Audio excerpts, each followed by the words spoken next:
The office, Charlie gets killed, and the final frag. Oh, brilliant game. Through, that's the kill, you can see them.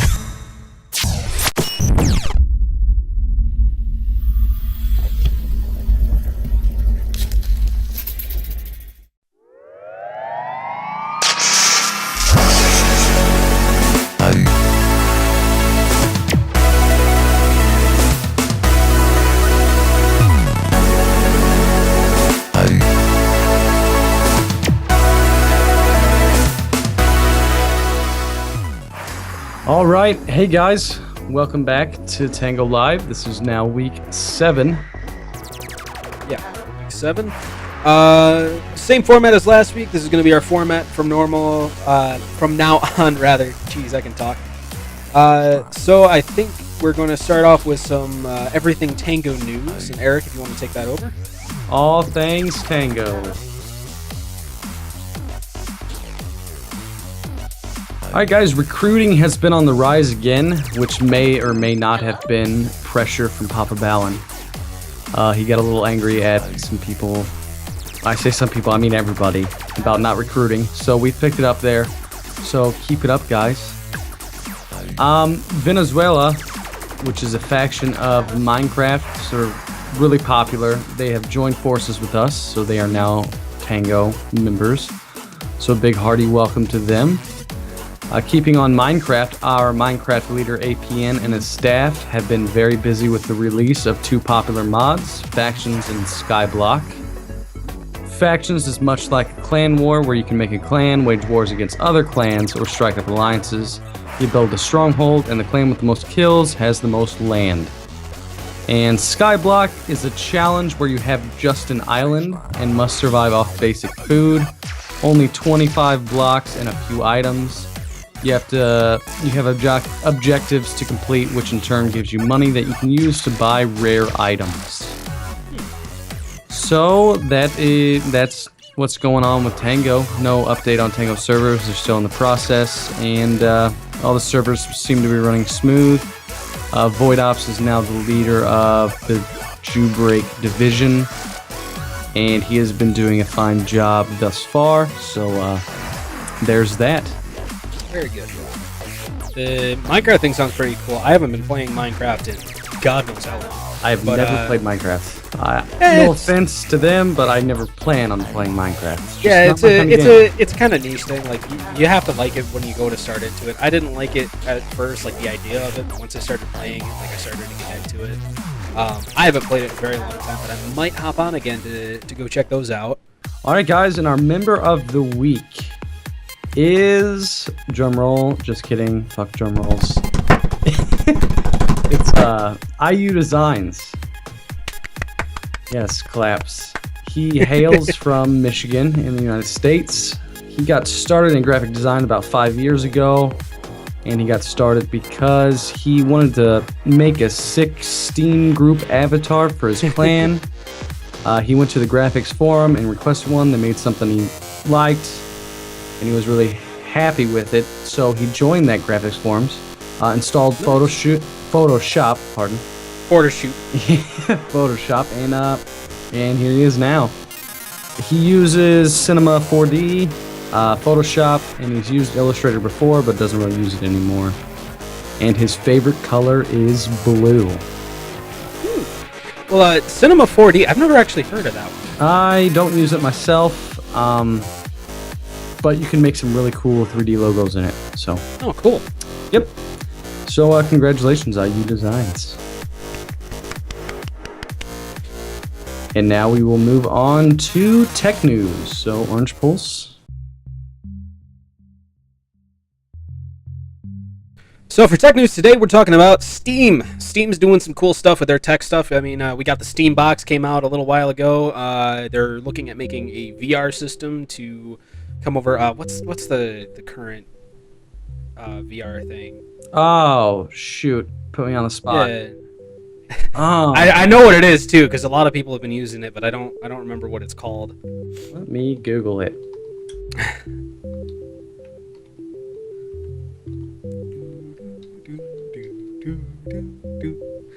It is Oculus Rift. Yeah, there we go.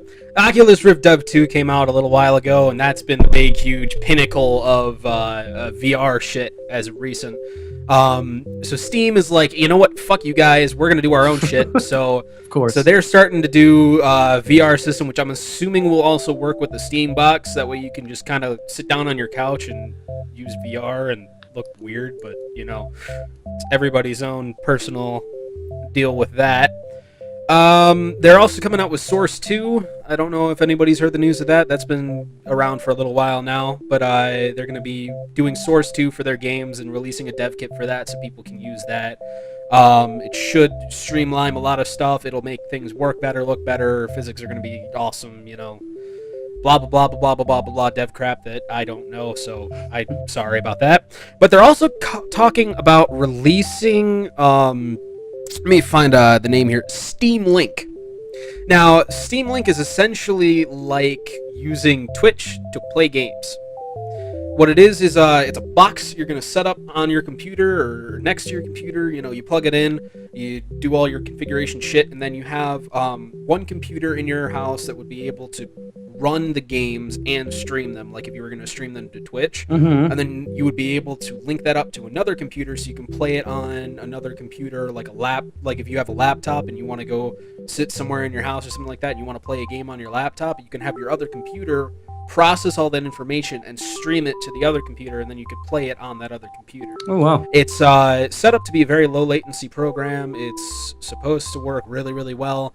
The problems I'm seeing with that, which is the same type of problems you'll see with anything like Twitch or things of that sort, the streaming nature, is that there is a latency. Especially with Twitch, I don't know if it's a built-in thing or if it's just the latency of normal streaming, but generally there's a couple second latency between what you're filming and what everybody else is seeing. Mm-hmm. So that could be a potential problem with Steam Link, especially with trying to play a game that requires like a quick action. Right. You press a button really fast. You know, if there's any like latency more than a couple milliseconds, like a normal monitor latency, it can completely fuck over the game experience. Oh, for sure. So it's definitely something that they're working on, and they want to try and polish, get as good as they can.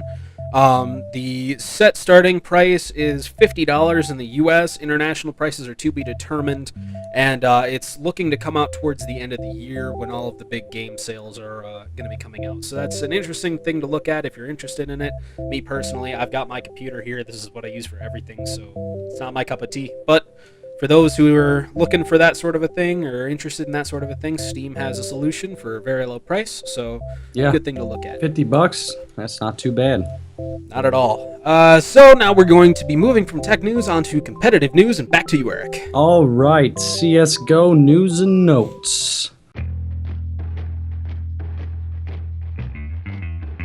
Valve released a spectator-oriented update for CSGO. This includes lines drawn on the overview map have been smoothed, so if you've watched like streams of tournaments and whatnot, the hosts generally pull up the overview screen and draw on it, like NFL, like NBA, like major sports, like streams and whatnot. Yeah. They've been smooth, the lines that they draw, so it's not so choppy and whatnot. And they've also added the addition of using 2 different colors, so that's exciting. They can, draw a bunch of pictures now. Other changes include improvements to server logging and some fixes related to in-game rounds stats. Also, the World Championships is in 25 days. eFrag.net and Hitbox have announced that $100,000 will be given to the finest players around the world. Crowdfunding will also be available. Europe, Asia, North America, South America, Africa, and Oceania will be involved. So basically, you got a team that qualifies as the country team. So much like Olympics, they will be given a manager that runs stuff for them pretty much, and they'll guess we'll find out which country is the best at Counter-Strike Global Offensive. Well then. Now, is that $100,000 US dollars, or like if the team wins and they get the max prize, it's in their version of money? Because probably $100,000 US dollars. Yeah, that would be the. It didn't. It didn't specify, but I'm pretty sure that's what it is. Yeah, because the exchange rate on that would be huge Right. for teams in other countries that have their exchange rate is a lot lower than ours. For sure. So that would be definitely a good thing for them. And we're moving on to our clip of the week. Our clip of the week features a 1v4 clutch from Bondic, who plays for Flipside against Copenhagen Wolves during Game Show Season 2. Thanks to hltv.org for the video, and here it is. Spills out in the sleepless air, you'll see me there. Don't go anywhere, wait right here.